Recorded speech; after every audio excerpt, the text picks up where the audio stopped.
આજનો તમારો માર્ગદર્શન સેમિનાર છે ને, એમાં હું વિચારું કે મારે માર્ગદર્શન કરવું હોય તો હું એમ કરું તમે બધા મિનિસ્ટર બનો. એવું લાગે ને તમને? હું શું તમને માર્ગદર્શન કરીશ એવો વિચાર આવતો હશે ને તમને?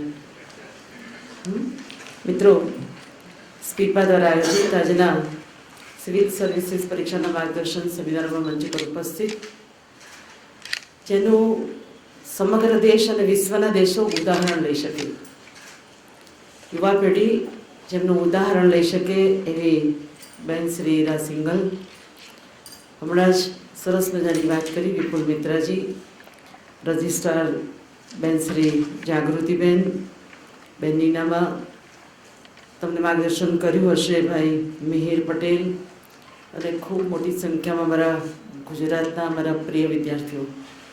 મારો વિભાગ છે ને હાયર એન્ડ ટેકનિકલ એજ્યુકેશન, એટલે મિત્રો ખૂબ ખૂબ અભિનંદન આપું છું તમને કે તમે એક ખૂબ સારો વિચાર કર્યો છે કે આઈએસની પરીક્ષા આપવી. તમને વિચાર કઈ રીતે આવ્યો હશે, કેમ આવ્યા, કેવી રીતે બધું જાણ્યું હશે એ હું સમજી શકું છું. તમારા મને એટલે આપણા રાજ્યના ઘણા બધા વિદ્યાર્થીઓ, એટલા બધા વિદ્યાર્થીઓ છે કે જેને આઈએસ આઈપીએસ શું છે, શું કરવું એની ખબર જ નથી. મારી પાસે એજ્યુકેશન છે એટલે મને ખબર છે કે એડમિશન ના મળે એટલે ગુજરાતના મા બાપોનો અમારા પર એકદમ હુલ્લો બોલાઈ જાય. મેડિકલમાં એડમિશન ન મળ્યું, એન્જિનિયરિંગમાં ન મળ્યું. અમે એને સમજાવીએ છીએ કે ન મળે તો શું બધું અંધારું થઈ ગયું છે ઘરમાં. એના સિવાય પણ ઘણું બધું છે. ગ્રેજ્યુએશન કરી શકાય, ગ્રેજ્યુએટ થયા પછીથી આઈએસ આઈપીએસ થઈ શકાય, બીજું ઘણું બધું આપણે ત્યાં સુવિધાઓ છે રાજ્યની અંદર. પરંતુ આવું નથી વિચારનારા મોટા વર્ગમાં તમે ખૂબ વિચારનારા છો, એટલે હું તમને ખૂબ શુભેચ્છા આપું છું. તમે બધા પાસ થવાના છો, અને પાસ થાવ એટલે શું થાય? ગુજરાત દરેક ક્ષેત્રોમાં નંબર 1 બન્યું છે. અને મારી મુખ્યમંત્રી સીએમ આપણા આનંદીબેન પટેલે ગતિશીલ ગુજરાત કહ્યું છે. તો ગતિશીલ ગુજરાતના આ ગતિશીલ વિદ્યાર્થીઓ સમગ્ર દેશમાં પહોંચી જાય તો આખો દેશ ગતિશીલ બને કે ન બને? એટલે તમારે આ કરવાનું છે. તમારે બધાએ ખૂબ ગતિશીલ બનવાનું છે. મિત્રો, મારી વાત શરૂ કરું ને પહેલાં હું થોડીક સ્પીપાની વાત કરી લઉં કે સ્પીપાના તમામ અધિકારીઓ, તમામ આ સંસ્થાના કર્મયોગીઓ, એને હું ખૂબ અભિનંદન આપું છું. ગયે વખતે ખૂબ મહેનત કરીને 200 વિદ્યાર્થીઓ આમાંથી તૈયાર થયા, આમાંથી 20 પાસ થયા, અને એમાં 2 બહેનો હતી. આ 200 વિદ્યાર્થીઓમાંથી 20 પાસ થાય ને એ સ્પીપાનું બહુ મોટું એચિવમેન્ટ કહી શકાય. આખા દેશમાંથી 5-6 લાખ લોકો બેસતા હોય અને એમાં ગુજરાતના 20 વિદ્યાર્થીઓ પાસ થાય, આ નાનું મોટું એચિવમેન્ટ નથી. એટલે હું મારા સ્પીપાના સૌ કર્મયોગીઓને અભિનંદન તો આપું છું, પણ આ વખતે આપણે ઘણું બધું સારું કરી શકીએ. એના માટે કંઈક વિચારે જ છે, પણ કંઈક હજી વધુ સારું કરવા માટેનો પ્રયત્ન કરીએ. અને એમાંનો પ્રયત્ન એટલે બેન ઈરાને અહીં આપણા વચ્ચે બોલાવવા. તમે જુઓ, મેં એમને ટીવીના પડદા ઉપર જોયા. મેં જ્યારે જાણ્યું કે ગુજરાતના 20 વિદ્યાર્થીઓ પાસ થયા છે ત્યારે સ્વાભાવિક છે કે એક મંત્રી તરીકે આનંદ આવે, અમને ખૂબ સારું લાગે. પરંતુ હું પહેલો, બીજો, ત્રીજો, ચોથો ક્રમાંક એમ જોતા હતા ત્યારે પહેલો ક્રમાંક ઈરા સિંઘલ, એ પણ મહિલા. એટલે સ્વાભાવિક છે કે મહિલા હોય તો દેશના મહિલાઓનું ગૌરવ થયું, બરાબર. પછી જ્યારે મેં એમને એમના પરિવાર સાથે ટીવી પર જોયા ત્યારે મને એકદમ આશ્ચર્ય થયું. આપણે એમને જોઈએ છીએ એમની કરોડરજ્જુની બીમારીને કારણે, અથવા એમણે પોતે જે બીમારી સ્વીકારી લીધી હોત કે મારી કરોડરજ્જુ ખરાબ છે, હું ગઈ છું, મારે ઘરમાં બેસીને જે થાય એ કરવાનું છે. પરંતુ આવી બેન જ્યારે આઈએસની પરીક્ષા પાસ કરીને આપણી પાસે એમાં રેન્ક ફર્સ્ટ આવે ત્યારે એમાંથી જ મોટી શીખ આપણે લેવાની છે. એમણે કેટલીક વાતો કરી હશે કે કરવાના હશે, કે એમણે શું શું કર્યું હશે. એમણે જે કર્યું હોય તે આપણે જાણીને એમાંથી કંઈક શીખીને આપણે બધાએ પ્રયત્નશીલ લેવાનું છે. મિત્રો, બધા જ પાસ થઈ જઈએ એવું નથી હોતું, પણ આપણે પાસ થવાનું જ છે એ લક્ષ્ય નક્કી કરીને આગળ વધવાનું. એટલે ફરીથી હું સ્પીપાના જેમણે પણ આનું નામ નક્કી કર્યું હશે એને અભિનંદન આપું છું કે તમારા બધા માટે મનમાં એક આશા જાગે, કંઈક હું કરી શકું, હું વધારે ક્ષમતાવાળું છું બેન ઈરા કરતાં.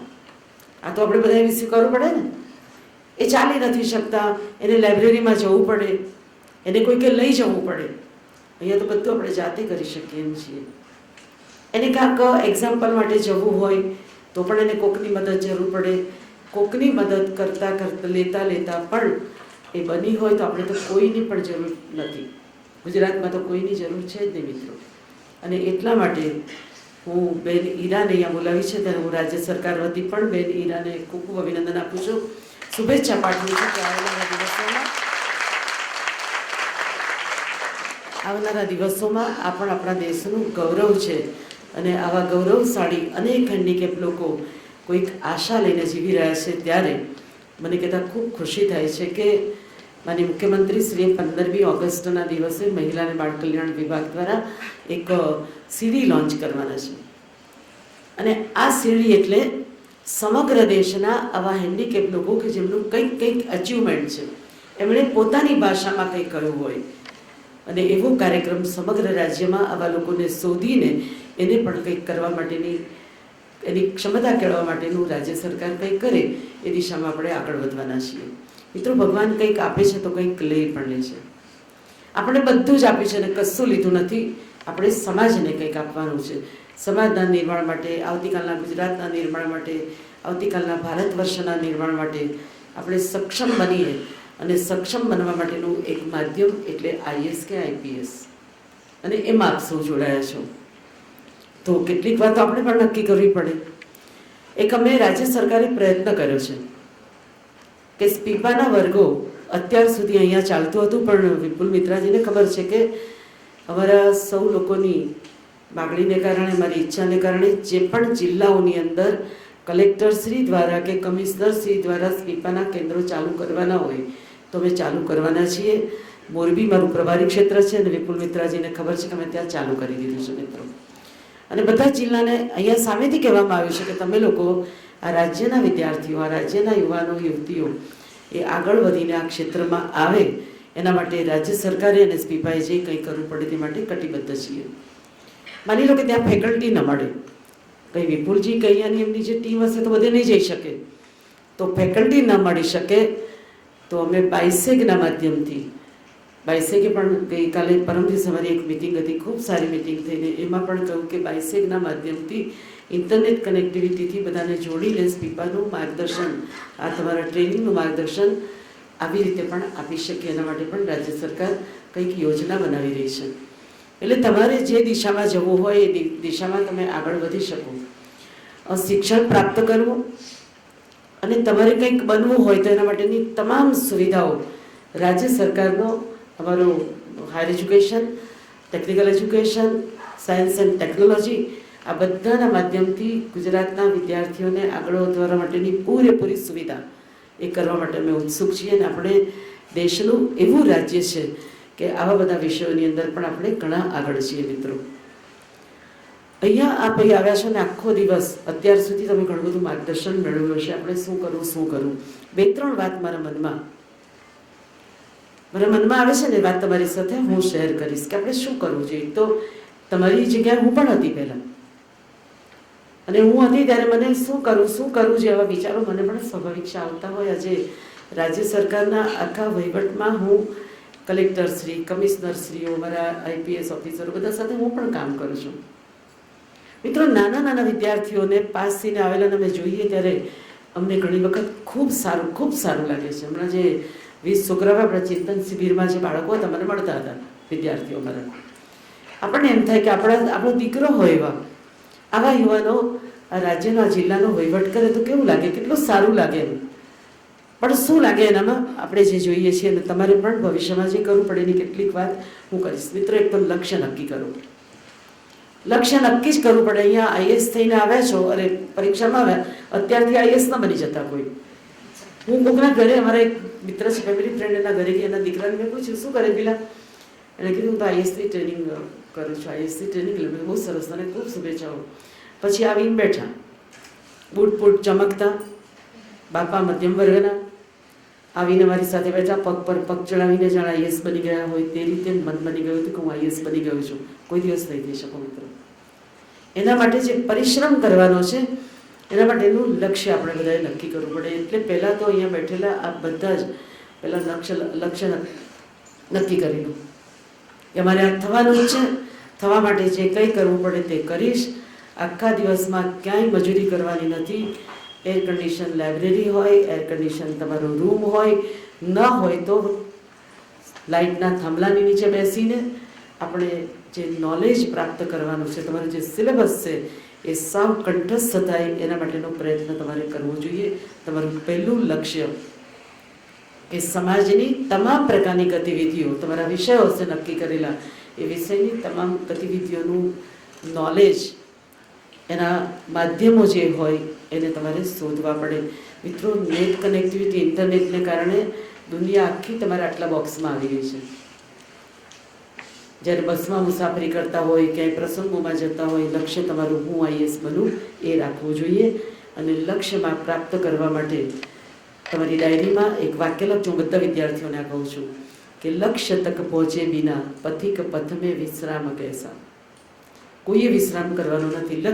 લક્ષ્ય સુધી પહોંચવા માટે આપણે શું કરવાનું એનું એક આયોજન કરી લેવું જોઈએ. મિત્રો, નિર્ણય શક્તિ કેળવવી પડે. વિવેકાનંદજીએ બહુ સરસ વાત કરી છે કે જ્યાં સુધી નિર્ણય શક્તિ આપણામાં હોય તો પર્વતોનો પણ ભૂક્કો કરી શકાય. વિવેકાનંદજીએ આ કહ્યું છે, હું નથી.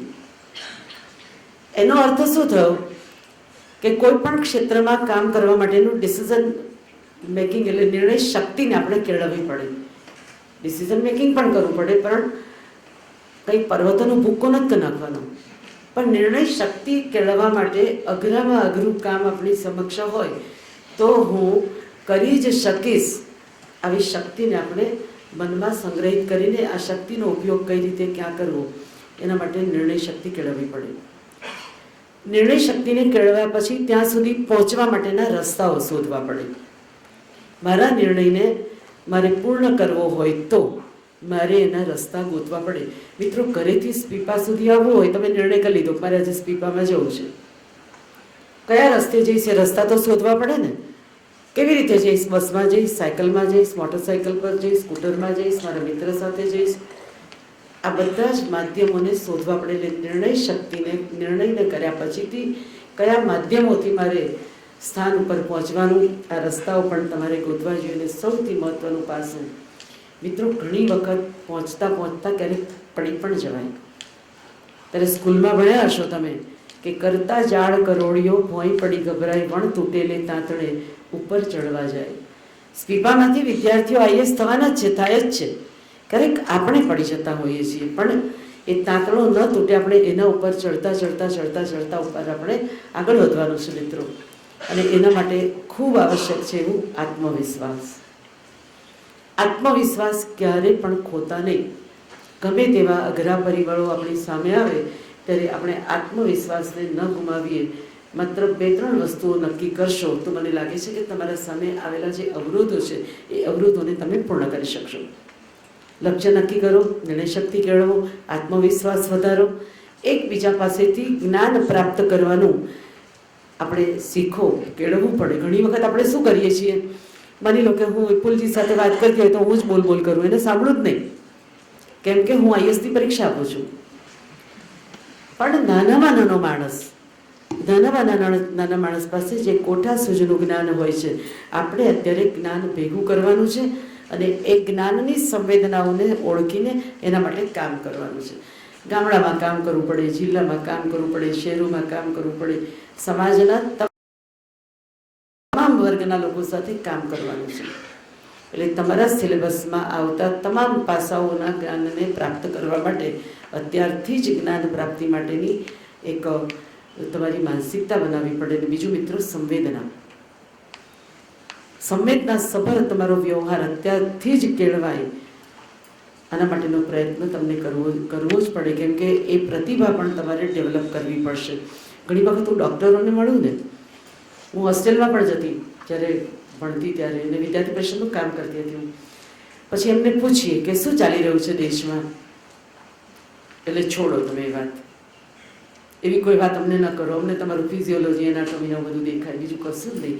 જે રાષ્ટ્રમાં આપણે રહેતા હોઈએ એ રાષ્ટ્ર વિશેનું જ્ઞાન ન હોય અને એ સિવાયનું જ બધું જ્ઞાન આપણી પાસે હોય, મને લાગે છે કે પૂરતું નથી. છે પૂરતું? તો જે દેશ માટે આપણે કામ કરવાના છીએ એ દેશ માટેનું તમામ પ્રકારનું જ્ઞાન આપણે ખબર હોવી જોઈએ. આજે હું ઘણી વાર કોલેજોમાં જઈએ કે વિદ્યાર્થીઓ સાથે વાત કરીએ ત્યારે હું એમને મને પૂછે ઘણી વખત કે તમે મંત્રી કઈ રીતે બન્યા? એટલે હું કહું કે હું ધારાસભ્ય બની. તમે ધારાસભ્ય કઈ રીતે બન્યા?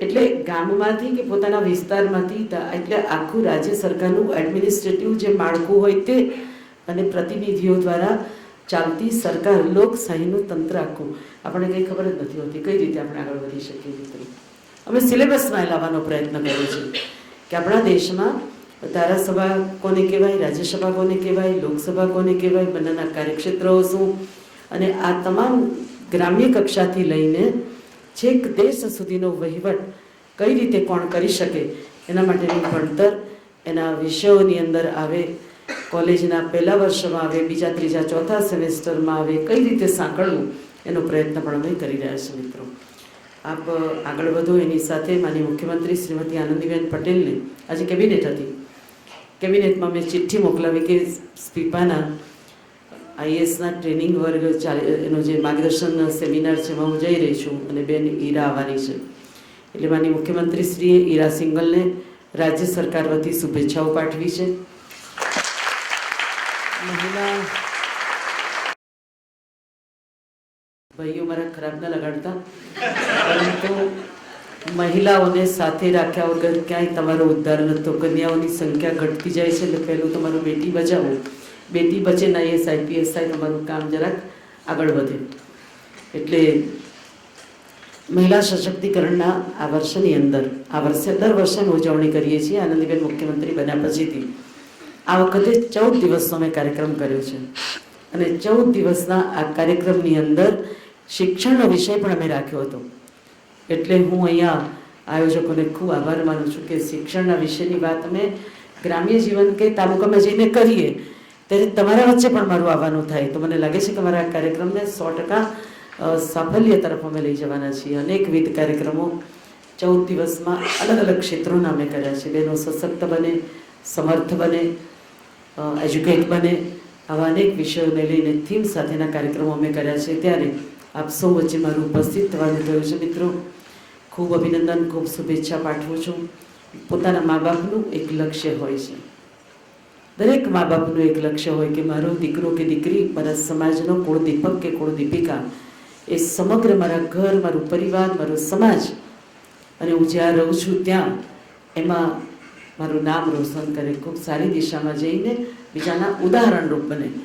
અને આ ઉદાહરણરૂપ બનવા માટે મા સરસ્વતીના આશીર્વાદ આપ સૌને રહે એવી હું ખરા દિલથી આપને શુભેચ્છા પાઠવું છું. મિત્રો ક્યાંક મારી આવશ્યકતા હોય રાજ્ય સરકાર તરીકે, તમને હજી એમ લાગતું હોય કે કંઈક કરવાની આવશ્યકતા સ્પીપામાં પણ છે, માર્ગદર્શન લેતા લેતા તમારામાં પણ કંઈક પડ્યું હશે, તો એવા તમારા સૂચનો ચોક્કસ મને સીધા પણ મોકલી શકો.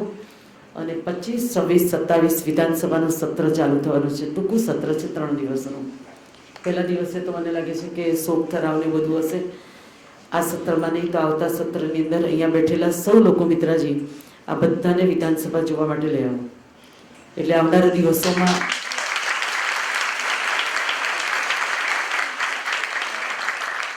આવનારા દિવસોની અંદર તમે IAS IPS બની જાઓ ને, પછી ત્યાં અમારા જેવા લોકો જોડે જ તમારા પનારા પડવાના હોય.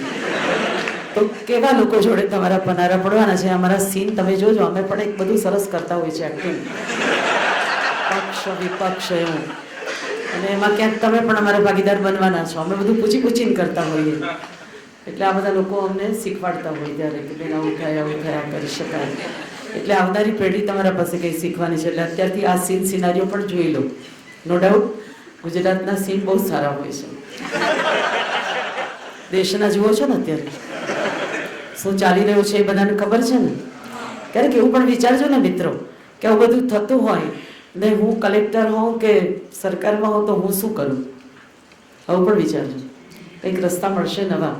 એટલે બધા જ લોકોને વિધાનસભામાં આવવા માટેનું આમંત્રણ આપું છું. એટલું નહીં, તમે એ દિશામાં પણ એજ્યુકેટ થશો, થવું જોઈએ હું માનું છું. એટલે હું કંઈક કાર્યક્રમ ગોઠવીને આપ સૌ આગળ વધો. મિત્રો ખૂબ ખૂબ શુભેચ્છાઓ પાઠવું છું. અને તમારામાંથી જેટલા પણ લોકો સિલેક્ટ થઈ જાય, પાસ થઈ જાય ત્યાર પાછું મને બોલાવજો. કેમ કે મારા શુભેચ્છાઓ મળી છે. આપણે ઘણીવાર ભગવાનને એમ કહેતા હોય છે ને, ભગવાન આવો છે ને તેવો છે, તો ભગવાન આપણને બનાવે ને આપણે ભગવાનને બનાવતા હોઈએ છીએ, મૂર્ખ બનાવતા હોઈએ છીએ ભગવાનને ઘણી વખત. એટલે તમને અમે બનાવીએ, અમે તમને બનાવીએ, તમે અમને ન બનાવતા હો, એટલે સાથે મળીને કામ કરીએ. એવા એમ આગળ વધો. સૌને શુભેચ્છાઓ મિત્રો. જય જય ગરવી ગુજરાત.